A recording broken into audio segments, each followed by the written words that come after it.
Made a video recently discussing dragons and kind of their changes in recent patches, and today I'm going to continue that discussion with what some people perceive to be the worst dragon type unit in the game, the Frostworm for Norsca. This is actually a replay sent in to me by The Rope. This is a tournament game, I believe, up against the Wood Elves. I forget his opponent's name, but we'll see that in just a minute. He's got the Frostworm with double Feral Manticore, which is very interesting. Gone for quite an air mobility game. Front line of Marauder Infantry, including some champions in the center. Very nice. A couple of Berserkers on the left flank here. Wulfric the Wanderer on horseback. Got some Marauder Horsemen as well. Marauders with great weapons. Kind of for one armor-piercing option. Lore of Fire, of course. And I believe there's a couple more things. Probably some doggos. Yep, hidden in the woods over here. Up against the unbreakable power couple of the Wood Elves. Orion and not Alariel, Ariel. We've got a Firebark Elders, some Dryads up front, Starfire Shafts, Hagbane Tips, War Dancers with Azrai Spear, some Glade Riders. So a little bit of a kind of blob-centric build with these two, and the fire resistance, of course. Firebark Elders does help. Main kind of weakness of Ariel and Orion, to a degree, is that they, weak to magic damage. Norsca bringing Lore of Fire, you can use Flaming Sword of Ruin to give magic damage, so makes sense to have the fire resistance. But anyway, let's go ahead and watch as, I wanted to just talk about, dragons in general, as well as the Frostworm here. One thing about dragons is if you get their breath attacks off in a way that provides you value and is tactically useful, that can pretty much be it. Like right here, I mean, granted, this is just a Starfire Shaft, but still, they do fire damage, they're directly threatening the Frostworm, so a really nice side-shotting breath, quick hit and run from the Manticores, and they're terrified away. Hounds can sweep up and around there. Nice little Awakening of the Wood from, I guess, Alariel here, or Ariel. I'm going to do that like at least 9 times. I apologize, guys.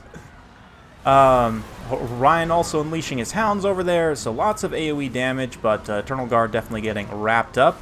I'm recording this on a new monitor, by the way, guys. Still getting used to things, but it's in 60 FPS, hopefully. Hopefully it maintains actual 60 FPS, but anyway, 2 Feral Manticores going to chase some mobile units, and Frostworm, a few things about it. Obviously, it has Frostbite and the Chilling Aura, so it can provide some very amazing speed debuffs. The reason why a lot of people think it's one of the worst dragons in the game, largely due to the fact that Norsca doesn't have any way to heal it, and in general, the dragons which cannot be healed are kind of by default worse than those that can.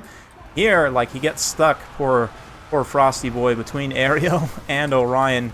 Thankfully, is able to finally squeak away there, but nice burning head, even with the fire resistance, the Firebark Elders. I don't know if it was actually there in time to help the Wardens. Maybe it did help them a little bit with that damage, but Frosty Boy back up in the air can now just kind of realign, try and get ready for another breath attack. Has generated pretty decent value so far, but the squishiness here of the Frostworm, I mean, you might think 70 armor it's okay, it's not bad, but the kind of the price you pay for the frost abilities, kind of the utility here, means that, there are some downsides for sure. He's not too expensive at 1700, definitely on the cheaper side of the dragon kind of spectrum. That breath attack, unfortunately, didn't get a ton of value there, but he can now swing in and try and bail out that Shaman Sorcerer. We've got Manticores coming back around. Big old nasty blob fight here. The Marauder Infantry are so far doing okay, but it will start to turn against them kind of slowly over time. Wulfric also mixed in here in a little bit of a dangerous situation. If he gets double-teamed by Ariel and Orion, that's going to be a bad day for him, so he'll pull away from there. And yeah, if we check back in, Frostworm did come down to deal with these Glade Riders here. And it can help do that a little bit. They're not too threatening to him. It doesn't have any physical resistance or anything. All dragons, of course, have scaly skin, 25% missile resistance. But the weakness to fire is another potential downside in a lot of situations. Factions will bring fire damage against Norsca. Like here, really nicely done with the Manticores all together with Wulfric and the... oh yeah, the Fire Sorcerer. They're able to actually down the Butterfly Woman. Ariel goes down here, and that is obviously a huge... You can see as soon as Ariel died, that was like a massive dent in the balance of power. Orion could potentially clutch this out with his Cloak of Isha, but it's unlikely with this many single entities still left on the board, and the Frostworm just kind of providing an extra one at this point. Going to be able to come in, help finish things off. Charging the Firebark Elders might be a little bit rough. They do fire damage. I mean, they don't have the most attack in the world. And believe it or not, Frostworm actually has decent melee defense, so really, the Frostworm has a reputation of being a bit of a meme, and it is very squishy, especially for a faction that tends not to have very long games, right? Like, if you think about Norsca as a general faction, they tend to have some of the fastest games out there. Like, typically, you will win or lose pretty quickly, and as a result, it's hard to really get, like, all 3 breaths really well-timed and well-positioned. And like this Wood Elf build, for example, didn't have a crazy amount of range pressure, which would have just made the Frostworm's day absolutely awful. So there's that to consider as well against heavy range pressure factions. It's nice, this guy's not really going to work, and here, you know, it's a bit of a risky take in this matchup. I kind of get why you would do it, because Wood Elves might potentially try and kite you on paper, like, hey, those chilling effects are nice, but in reality, while you're, you know, getting kited, there's a good chance the Frostworm will just get shot to death. But here, the Wood Elf's going for a more melee-centric build, and the Frostworm able to do a decent job, you know, all things considered. I still don't know that he actually pays for himself. But of course, there's the extra utility from the... we'll look at his damage valuations in just a minute, but the extra utility from the slows is definitely a factor to be considered. That Chilling Aura, I mean, there's plenty of ways to get Frostbite as Norsca, but the Chilling Aura in particular, being able to stack those 2 effects together, is quite powerful. Of course, Chilling Aura, 36% speed. Nice breath attack here, and the breath attack does also apply Frostbite, so you can kind of apply that at ranged. It finishes 2 models of the Firebark Elders there. How about that? They got chilled out. Kind of a fun little interaction there. But at this point, it's looking pretty hopeless for the Wood Elves. They're going to charge in here for one final go.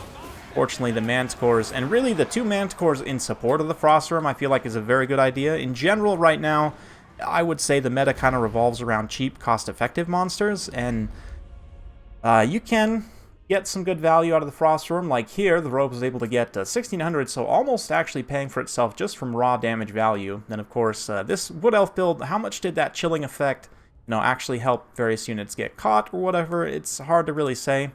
You guys be the judge of that, but yeah, in terms of raw damage value, it's pretty good. The 2 Manticores, of course, are very, very cost-effective monsters and can thus support in the air the Frostworm very well. Hounds also chasing, having a great time, getting some great value there. The infantry had a little bit of a tough time, and it's kind of interesting now that I feel like the meta has shifted. I mean, mass mobility's always been pretty good against Wood Elves, but like you don't see as many infantry spam builds anymore because Ariel and Orion can kind of just like drain you to death in a way. Not full-on Mortis style, but Wolfric also getting some great value.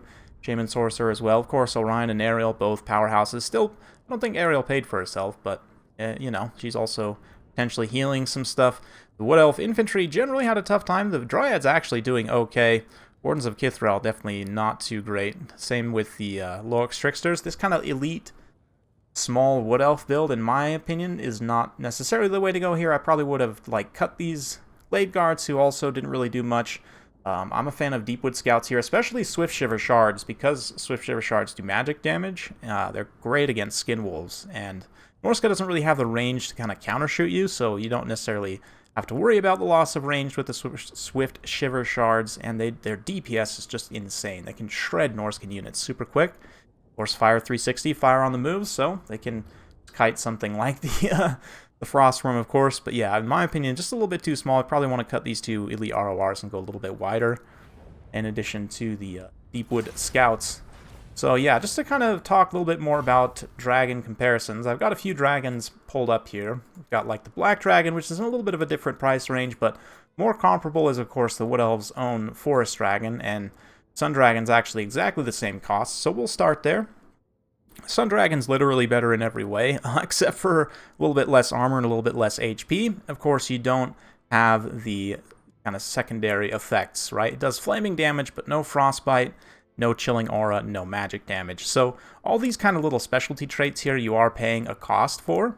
You'll see that reflected. And keep in mind as well, of course, the Sun Dragon, not considered to be that great of a unit in the first place in many people's eyes, and it's also on a roster that can heal it, so keep all of those things in mind. Same thing with the Forest Dragon. Like, the Forest Dragon's a decent pick. Poison attacks is nice. Only 50 armor, kind of relying on that physical resistance instead gives it some different interactions, but you can see similar stats all across the board. Slightly you know, lower weapon strength, slightly higher charge, a little bit different attack, and defense in particular looks pretty favorable for the Frostworm in that trade. But again, keep in mind, wood elves have healing, so the Forest Dragon can heal, while the poor, sad Frostworm cannot. Really, I mean, the Black Dragon is, in terms of that aspect, the most comparable. Black Dragon is definitely kind of a step up in terms of Dragon tier. 400 points more expensive, almost 1,000 more HP, 10 more armor and leadership, just better attack, damage, defense, a little bit less charge, which is interesting. But I believe this... Noxious Breath, even though it says Noxious Breath, I don't think it actually applies any kind of poison effect. But, yeah, the fact that they don't have healing, of course, you can take, like, Malekith on a Black Dragon, and then you have a healing dragon, right? Or Lokir, or even a generic Supreme Sorceress of Dark Magic, which is not cost-efficient, but it's tough to make that work even as it is for the Dark Elves, and really, the regular Black Dragon not being able to heal this guy, it's tough. That's why you don't see him super often as a pick, I would say. And dragons in general are not used super frequently from what I've seen. I have seen games where, especially as a surprise pick in the right situation, if you get all of your breath attacks off, you can make dragons work. I don't want you to take this as dragons are not viable right now, but just kind of voicing the opinion of a lot of people, or at least a few people. In my opinion, though, like I said, there is some utility here, and especially if your opponent doesn't correctly prepare for it, but just be aware this is a crystal cannon, in a way, you know, nice glass crystal cannon of ice, and will just shatter like a falling icicle on the concrete if you misuse it. So just be aware of that, but there is some fun to be had here, some interesting interactions, and especially using those breath attacks on high-value infantry or, you know, whatever else, high-value blobs, and that's kind of true of any dragon. Like, really, you use all 3 breaths efficiently, the dragon is very likely to pay for itself kind of regardless.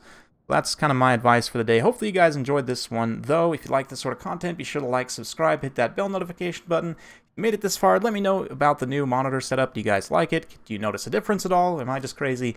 Thanks again. We'll see you next time.